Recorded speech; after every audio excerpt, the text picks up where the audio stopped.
Welcome, everyone, to this week's episode of Reanimated. I am H.A. Conrad, here as always with my intrepid co-host, Stuart Tiffin. Hello, Stuart. Good day, H.A. What's going on? 78. 78. 79. 79, even. 79. Yeah, episode 79. So, nothing much. Beautiful summer weekend has been enjoyed by all, at least on this coast. How are things on the West Coast? Super. Yeah? Any water? Things are good. No, we're not going to expect that, though, for a while. So, I am excited to talk about the first two episodes of The Strain with you today, season 2, that is. But before we get to that, just want to mention that this episode, like all our episodes, are brought to you by Squarespace. And Squarespace is the all-in-one platform. You can make your own website with it. There's lots of tools to customize it as you would like it. We use it for Reanimated, and we think that it's awesome. Super fans of Squarespace. And if you are a first-time user, you can throw in the offer code ZOMBIE, and they'll give you 10% off. So thank you again, Squarespace.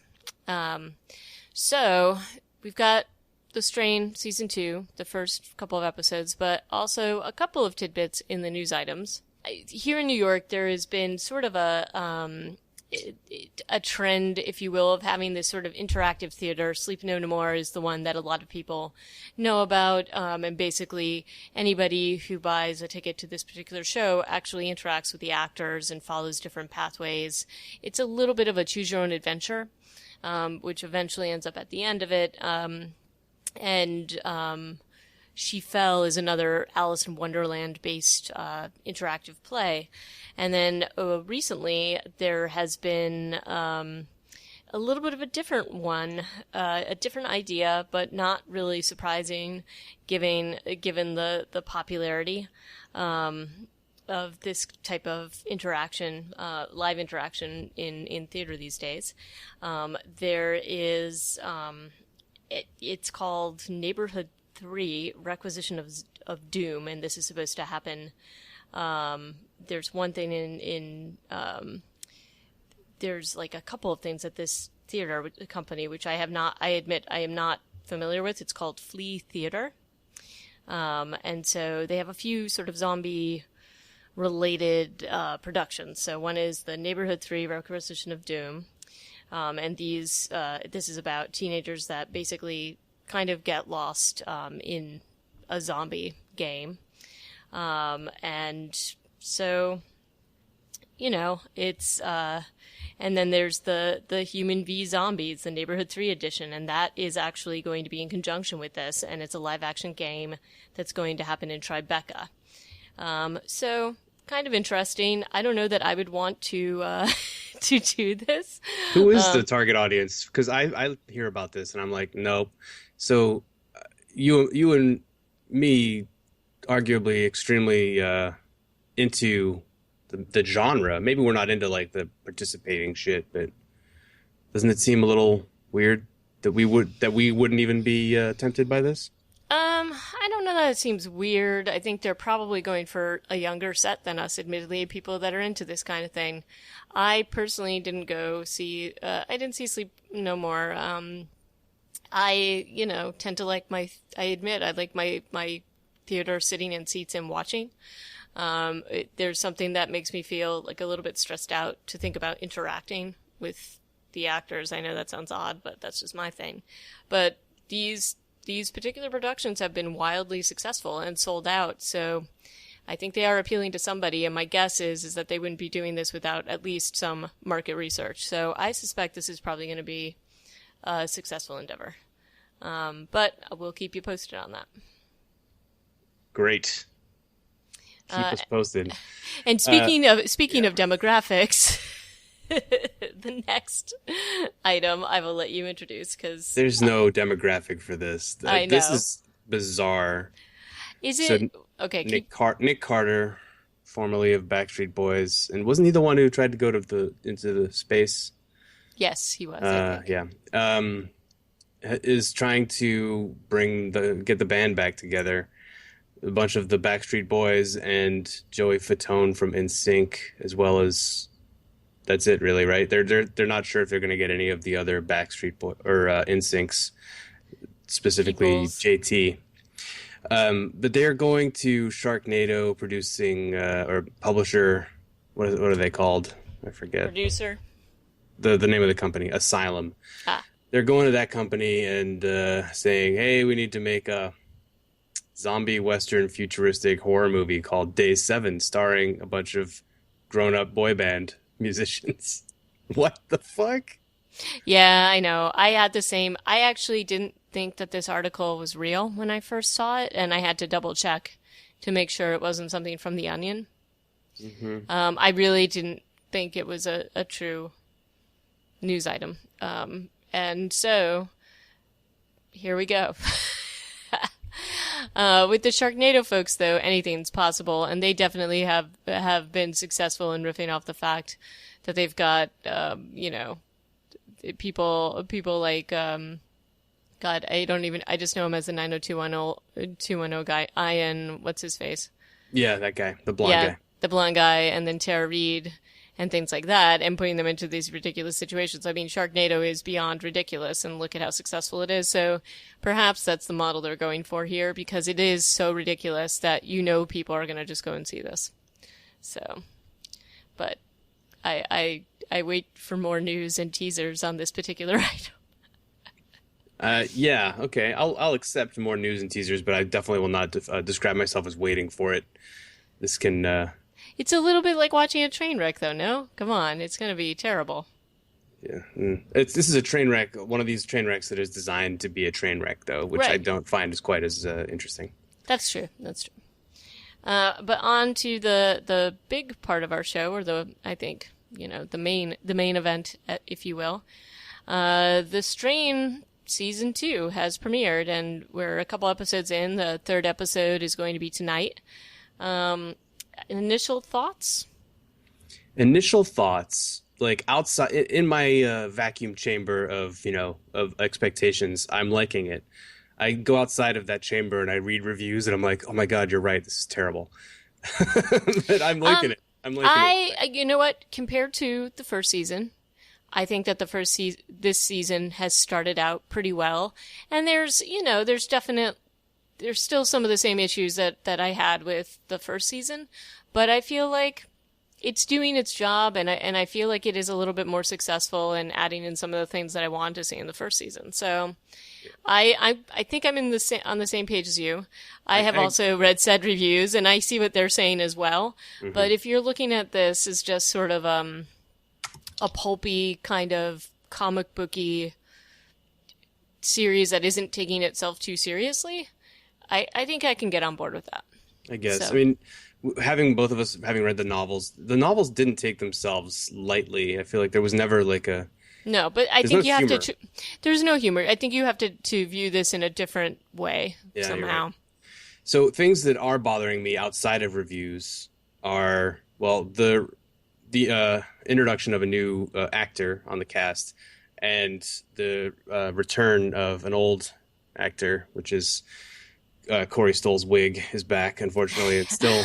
I have that as a note for myself. Must discuss the wig. And they have not improved it in the second season. I know you just saw Ant-Man and you just reviewed it for Super Fantastic Nerd Hour. And I haven't heard your review. I don't know if you liked it. And Stoll, honestly, wasn't like really challenged to be a great character in that movie. But he's good and he looks like himself, Yeah, did you watch it? Did you see Ant-Man? Yeah, I saw it last week. It was pretty good. You know what? I have to say, I think Ali and I were generally on the same page with it. We, from my point of view, it was a lot of fun. There was a good sort of mix of humor and action in it. And I think, the only thing that made me sad was that Edgar Wright wasn't... I would have loved to have seen what his true vision was. I think you can still see him there, but... it disappoints me that he left the project. So, but overall, I mean, yeah, and I don't think Corey was challenged in that role, but I think he did the job. And talk about a story with some humor. I mean, it was very delightfully lighthearted. It hit a lot of nice notes. And I was saying, I really think that people often forget. Like a lot of the people, there are a lot of these sort of heavier, especially in the Marvel universe, the movies that have been coming out are not necessarily really kid friendly, but you could see taking a kid to this and having a really good time and not worrying about some of the more adult themes that have been appearing in some of the other films that have come out. But yeah, no, his hair was gone in that role. So it was admittedly just because I just saw that, and then seeing him now in season 2 of The Strain, I was like, oh man, just let something happen so that he has to shave his head. Yeah. In The Strain, but no. They won't do that because he'll look too much like a vampire. Yeah, that's true. That's true. I assume that's part of the reasoning why they had to have him have hair. Yeah, but they could have done better. I mean, they or maybe it's a joke amongst themselves at this point. Like, how bad can we make this wig look? Because there are points. Did you notice in the first couple of episodes? There's a couple points where it's like something has happened to it. It's a little matted in places. It's really rough. Like it's almost like the wig glue got sort of tangled up in his hair, and it looks tough. It's a tough thing to pull off for anybody. Yeah. It's a disaster, but yeah. Not as much, I would argue now, as of a disaster as the introduction of a new actor playing his son. Yeah, that was kind of disheartening. I remember talking to you about how much I liked that kid in the first season. I really liked the kid. I thought he was great. And then I'm like, what? They brought a serial killer child onto the cast somehow. Yeah, the kid is kind of crazy and freaky. And you and I have had this discussion about kid actors before. And, barring a few stupid moves on the kid's part, which wasn't his fault because it was the writing of the show, the actor, I thought, did a fantastic job. And then I admit when I first saw this, I went and looked to see what had happened. Like, I thought maybe something had happened to the kid. But I don't know why the decision was made. So this actor is named Max Charles. The kid in the first season was Ben Highland. Yep, Ben Highland was great. He was, oh man, he had like the right mixture of innocence and like still optimism. And I feel like though he was already a little bit savvy when he went out on that cigarette run. He kind of handled himself in a believable way. And I know child acting is probably the toughest thing. But this kid is not believable because he's just so full of acid. Mm-hmm. He's really angry. And he got this angry out of nowhere. Other than we're supposed to believe it was because Ephraim shot at the vampire mom. But I don't know if I can even buy that given the performance from last season. Well, given the performance and also how much the character knows about what is going on. Yes, I could expect to see him mourning his mom and being really upset about what happens, but I can't really see him being mad at his father about it. I don't know, maybe I'm being stupid, but that was just my personal feeling. I am glad to see, though, that it's a different actor and that something terrible didn't happen to the first actor to make him look like that. Of course. Of course. Yeah. I'm looking back at his other, projects he's done. He's very accomplished. In 5 years, he's got more, 3 dozen projects under his belt. He's an accomplished actor. I just hope that, I don't know, like, it's also might just be the way this TV show is going and making you kind of dislike everybody. Yeah, maybe. And that's also not a good thing though for me. The fewer sympathetic characters there are, the less interested I tend to be in watching. Yeah. But do you want to start to get into the episodes? Yeah. What did you think about the Sardu stuff? I was super psyched about it. I was psyched about it. This was one of my issues with the first season is that I felt like a lot of that backstory added so much to the present day. So when they did the flashbacks and you figure out that this is, an ancient thing, that there's actually a backstory, it's a bit of a mythology, and the Satrakian character has had interaction or knowledge of him from when he was a child. Like, I love that they added that in. That makes me pretty happy. It's good that came back. And they got to use that giant actor who plays the master without the puppet head. Yeah. And I will say that, sort of the background and the transformation of, Sardu into the master, that was super disgusting. So gross. But the Like, vomiting the worms? the vomiting the worms like right into his face. Like, I was like, man, if people are unhappy about just the worm in the eyeball, like in the ad for the last season, this is going to really throw them over the edge, should they even get this far. But I thought that the makeup effect of the other vampire, whatever you want to call it, the old one, the ancient one, was really good and effective and super creepy. Even the way his costume kind of has the ring. It looks like pajamas in a way. It does a little bit, but it's sort of gross skin pajamas. So I didn't really, and they were glistening. Honestly, as I watched this, I couldn't get through the scene quickly enough because his gross skin stuff was nasty. I was not excited about that. And then the worm puking, definitely, I was like, all right, this scene needs to be over right now. Yeah. But I did think it was a cool transformation scene, and that gives that backstory a lot more clarity. So that made me happy about that. One minor complaint about that the flashback stuff is that Sardu appears to be wearing the same cloak that he was wearing in present day. I also thought that that come on. I also thought that the makeup effects and the making him look young Satrakian, when they show him not as the kid but a little bit later on in these flashbacks was not as was not as effective as I would have liked. It just felt a little bit forced, but those things bothered me. Those were basically the same as last season though, when he went from I know POW or concentration camp inmate. It's that actor, I'm pretty sure. Yeah, like he's a 24-year-old maybe, and then they're trying to make him look 30 or 40, and it's still not effective. So but the cloak thing was like, come on. That's not realistic. Yeah, like and after he's having like his subterranean meeting with the Nazi and like all the buttons are still on it. I was like looking for the detail to see if they'd like made it look more distressed. It's got all the buttons. No, it it's basically totally looks exactly the same as it did 200 years ago. Right, and it's sort of like unless you had like 50 of the same cloaks made, which maybe he did, never know. It just seemed a little ridiculous to me, but yeah. And the fact that Sardi was ever wearing something with giant collar things, like basically it's an evil cloak, even when he was like a nice guy. Yeah, so you knew he was going to be evil eventually because that cloak just said it all. You don't pick that cloak out at the store unless you're planning on being evil at some point. Yeah, being a villain, certainly. But I thought that all of this got the storyline off to a good start. The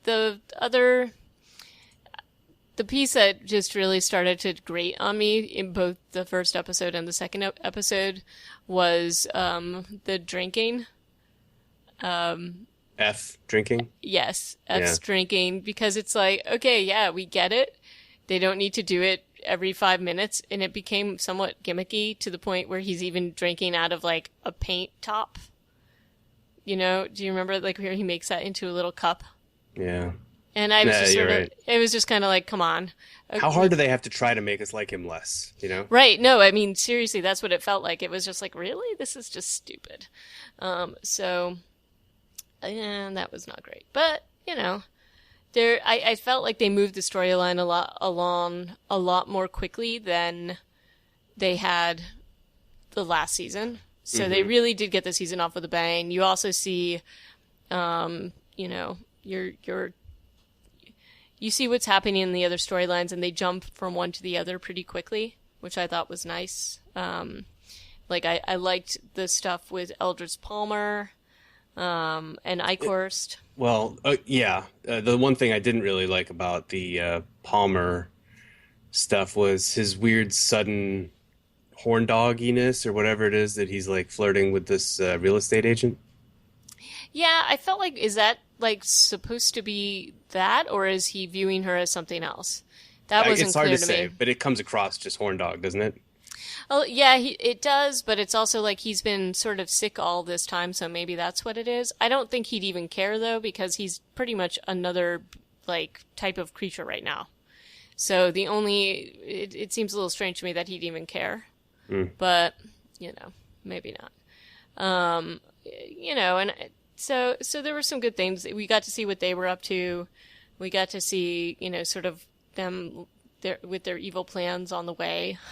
So I thought that was good, and I thought they moved everything along. It didn't really feel as slow as some of the episodes in the previous season had seemed to me, which is good given that these are the first two. True. It did move at a good clip. They've made Dutch a little more likable, which was important. I mean, I guess they kind of did that last season. And I don't know, like they don't seem to have much of a plan from a story perspective. I mean, I know F and Nora kind of have a plan. And they're the only ones who are actively trying to save the world at this point. Satrakian is kind of too, but once he has his run-in with the ancients, he kind of gets derailed in a big way. Right, and then that was kind of a cool segue into the storyline with Gus too. Yeah, exactly. Which Bringing I those liked. Together, it's good. That was kind of nice. So Yeah. I liked how they were doing that. As you said, not always successfully, but at least moving it along a lot more quickly than the previous season felt. Yeah, and then as far as finding going on location and getting a set, those mini storage places are always terrifying anyway. And just I know. They always Right. feel like something bad's going to happen there, and you always feel like there's people camped out in them. Yeah. So, yeah, I thought that was a nice little scene. Although where all the infected were coming from, I don't know. That's a little crazy. Yeah, sure. Like suddenly there's 15, 20 vampires in there with them, but the lights going off on that's just Terrifying. that's exactly kind of my experience of Well- going into those places. Well, and when, there was the whole little piece where they find the couple hiding in their own storage unit, I was like, oh, look, there's bait. These people are expendable. So we'll see let's see what happens next. They're And definitely, they feel a lot like just a mini story arc, which is what they get used as in Yep. episode 2, and they will be further in episode 3. They're just a couple red shirts from the get-go. It's true. Yeah. So this was the prologue was directed by Guillermo del Toro, just as far as the Sardu stuff. And then teleplay was written by Carlton Cuse, who I know that name. Why do I know that name? I don't know, but it does sound familiar to me. We've talked about this guy before. He's a big TV person. Yeah. Yeah, we have talked about him. Yeah. Lost? And Chuck, right. That's right. Chuck Hogan also co-wrote on this. And it got 1.66 million viewers in the U.S., which I think is quite modest. Yeah. But it's also summertime, so I'm not really all that surprised. Yeah. So on to the next one, which I think I might have liked less than the first. I liked it a little less. The whole storyline with F's wife, I knew we were going to see her again at some point. I'm not so wild about that particular storyline. The feelers? Yeah, and then the stuff with the ancients, though, was very cool. As I said, I love Gus. I like the fact that him and Satrakian are getting to meet up again. And, there's a nice little exchange between them. And Satrakian's like, you're one of the punks who stole my clock. And he's like, I returned it. There's like a nice little thing there. And also Satrakian taking in the fact that Gus is working for the ancients. So that's totally weird. I like the whole setup in that scene. What did you think about it? It's a cool setup. I felt myself more focusing on his lethargy is for the rest of the episode, or like his, he's all just disappointed. Or both of these episodes, he's doubting himself, and if anybody questions him, he gets very defensive. And I guess that's natural, but it's also like, come on, you're too old to get this touchy-feely. You've got a mission, I don't know. So to me, I don't know if that's like a story complaint or actually it's just like good writing and I'm just reacting to their performance. It might be that. Yeah. But so you've got the blind kids who've been turned into yet a new type of vampire. And we get to see they say that they've given F's wife, what's her name, Laura or something? Linda? Kelly. Okay. Not even close. They've given her back some of her consciousness, but she doesn't really talk. But then they also show us Bolivar, and he sounds just like he used to. Yeah, and that's always been, to me, that's always an issue I have with this. It's not, and again, I'm sure that there's reasons behind this, and there's different levels. We see Eichhorst and we see Palmer, who are clearly a different. Palmer's not even a vampire, though. He's just got the juice in him or whatever it is. Yeah. But the thing is, there has to be reasons why they're different. I wish they would sort of explain those. And yeah, and Bolivar, as you said, he's not like the rest of them, even though from what we saw, he was infected in the same exact way. Yeah, so and I think it's supposed to be like a psychic thing. Like the master can choose to give subjects their consciousness, which is kind of what Icor says Kelly is going to get. But then she acts still completely feral most of the time. She does, and the weird stuff with the kids, like she keeps only saying like one word, and about her son. The storyline with the feelers I thought was a little weird and creepy. I mean, that's straight out of the book. Did you feel like it was creepy then too? Yeah, I did, and it's like, oh, great, blind kids, like, and I was, I think that it's fine, but I guess it's, I don't know. Maybe you have to see more about what her thoughts actually are. That would be helpful. Yeah. Because right now it doesn't feel like they're doing much with that. Still, knowing what we know about the feelers and how they work in the story, it's still it doesn't bode well for our heroes. No, it does not. Or for new Psycho Ephraim's son, Zach.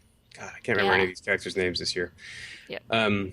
So other flashbacks that we get in this episode are pretty cool too, like the kind of the origin story of, or the story behind Sutrakian getting the sword cane.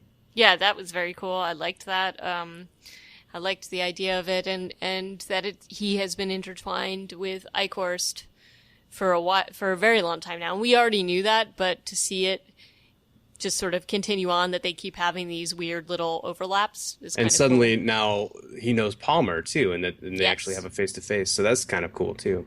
Yep. And then the introduction of this new, which they've kind of made reference to this before, but in addition to the sword, there's the book, the Lumen, which it's one of those things like that seems a little bit like a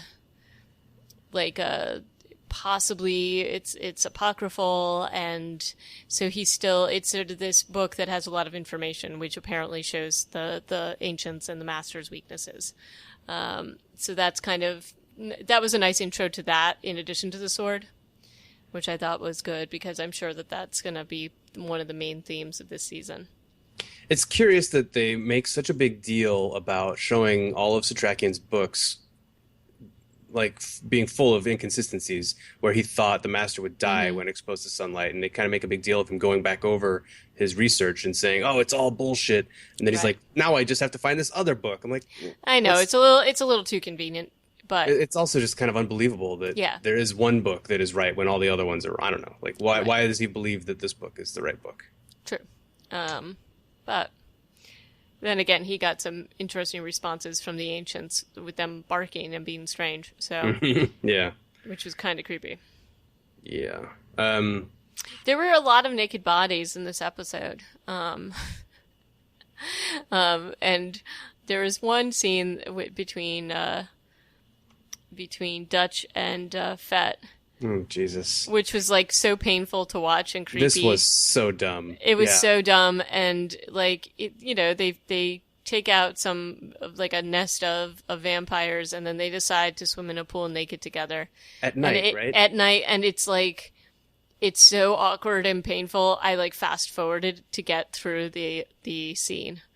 It just was like it just was never going to go away.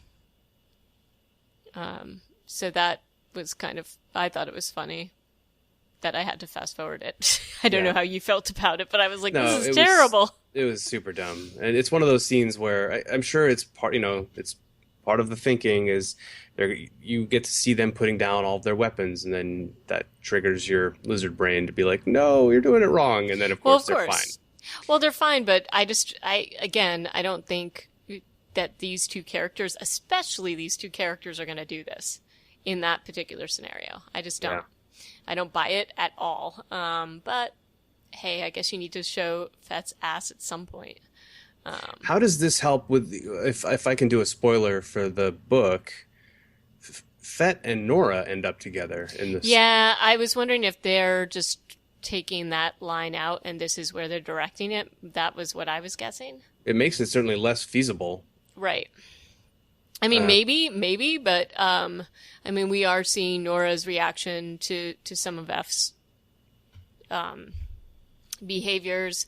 She's still struggling with the morality of what they're doing, and she is getting over some stuff. And it's interesting the parallels that they're drawing between certain things, like she and F are trying to find a cure, but they have to entice this couple who's been infected, the storage couple unit, into helping them, but it does mean their deaths. And the morality behind that, or behind saving a lot of the other people. And you can't help but draw the parallels between that and what some of the things the Nazis were doing. Right, because the flashback guy is a doctor who's experimenting on prisoners. Draver. Right. And Satrakian actually gives Nora a pass and basically says, hey, I understand what you're doing, and I know it's very hard, but you're doing this. It's for a good cause. So it's interesting hearing that out of his mouth, since he witnessed some really terrible atrocities. And I mean, you can definitely say, look, the Nazi doctor that he's talking about was putting turpentine into people's veins. He wasn't looking for cures, but there's still the like when this couple is really suffering and they're trying to hold each other's hand, and F has no real sympathy. He instead ties the husband down to the table, and Nora brings them closer together. And, so there's a lot of interesting things like that going on. But I feel like showing some of that, and she's definitely conflicted and she doesn't agree with some of F's behaviors. So maybe you can see that still happening in the future, but right now I think it's unlikely. Somehow, with all the drinking, F is still able to function as a scientist. Do you find that, believable? I find that highly unlikely. If he had been sober as long as he had, Oh, God, yeah. His tolerance would be nothing. Yeah, there's no way he'd be going around being able to drink like this and be functional. And he still seems pretty functional, other than sometimes throwing stuff on the floor. Yeah. So, but I'm still... there's definitely problems with some of the storylines, and some of it's a little silly and cheesy, but I'm enjoying it so far. I'd continue to watch the season. So. I'm right there with you, of course. It's just, there's a couple of regrettable decisions that have been made, wig-wise, acting-wise, but and swimming-wise. But otherwise, I think it's going well. Yeah, it is. I was actually hoping that the wig would get a credit at the beginning, because that would be amazing. Maybe just at the end it'll have... Maybe at the end it'll have a credit. Yeah. But so maybe we should, watch the rest of the season and then do a summary at the end of the season. I don't know if you're up for that or not, but I think that would be fun. Yeah, it could be. We can talk about it offline. Okay. So that's everything we had to say about the first 2 episodes of Season 2 of The Strain, and we will come back to that show, but just not consecutively. So please do get together again with us at Reanimated next time when we discuss the sequel to Dead Snow. Excellent. There's the subtitle to that film, but I forget what it is. Me too. Either way, Dead Snow 2. We're going to be watching and reviewing that. So come back and hang out with me and HA next time on Reanimated for episode 80. Right. And if you have any thoughts about The Strain Season 2, we'd love to hear them. You can reach us on Twitter, which is Reanimated PCast, or just at, reanimatedpodcast@gmail.com. That is it. Yeah, look at me, getting it right the first time. So until next time, ciao. Bye-bye, everybody.